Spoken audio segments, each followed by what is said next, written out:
those military-style assault weapons I need to get back and appreciate.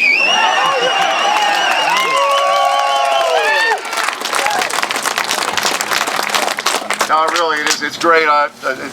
The fact I don't really know what I'm going to say, I lay to you all because I've been talking to you all. It's been great to run into so many viewers here and chat with you, meet your children and everything. While I thought I would have a few minutes to think about something to say that was halfway intelligent, if you could expect that from me.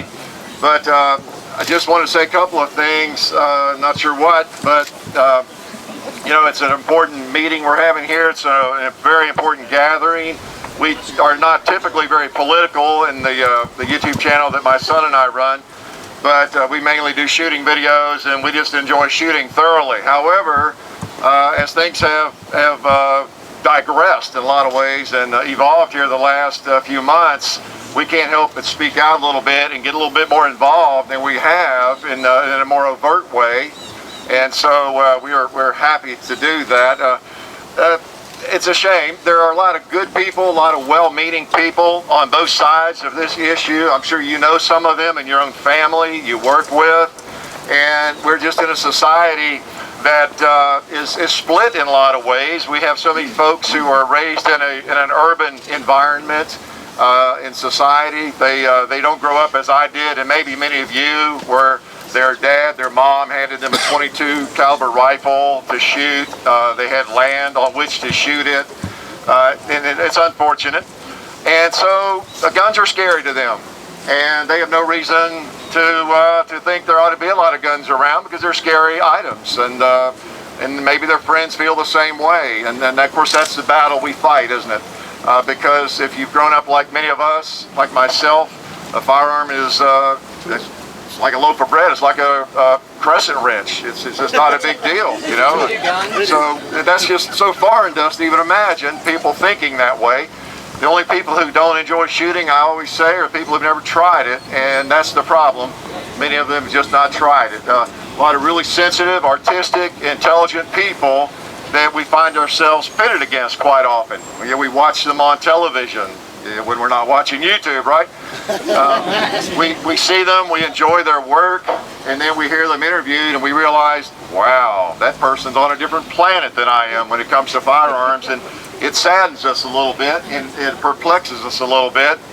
I understand it, you know, like for the reason I just mentioned. They've grown up in a different environment, and so it's our job to carry the torch, to educate people, to set a good example, which we try to do as we make YouTube videos, and most of the people making YouTube videos and doing the kind of work we do, I think do set a pretty good example, as I'm sure all of you all do. You wouldn't be here today.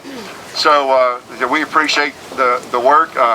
It's perplexing. You know, people are worried about a magazine. How many cartridges that magazine holds? It's such an irrelevant issue when you get right down to what the real problems are. And I think all of us here at this gathering know that. And I mean, I've gotten to the point where I almost don't want to argue it. It's so stupid, you know. It's just like arguing about whether the moon's made of green cheese or not. It just makes no sense. It's just very, very, very difficult. So we just got to stay in touch with our representatives, set a great example, make sure our friends are doing that. I'm sure everybody here is doing that. We need to make sure we are spreading the word on that, and because that's the answer. We've got to make our voices heard. We're not going to change a lot of people's opinions on things if they're set. They're in concrete. It's slow to change that, but we've got to make the people up on the hill here, and that even more important hill in Washington, you know, hear what we have to say.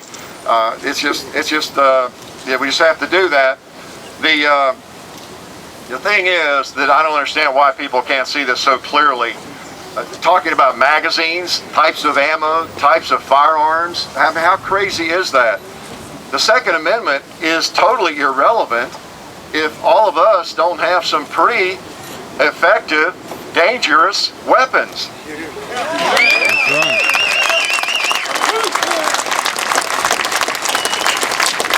I mean, that's so obvious to me.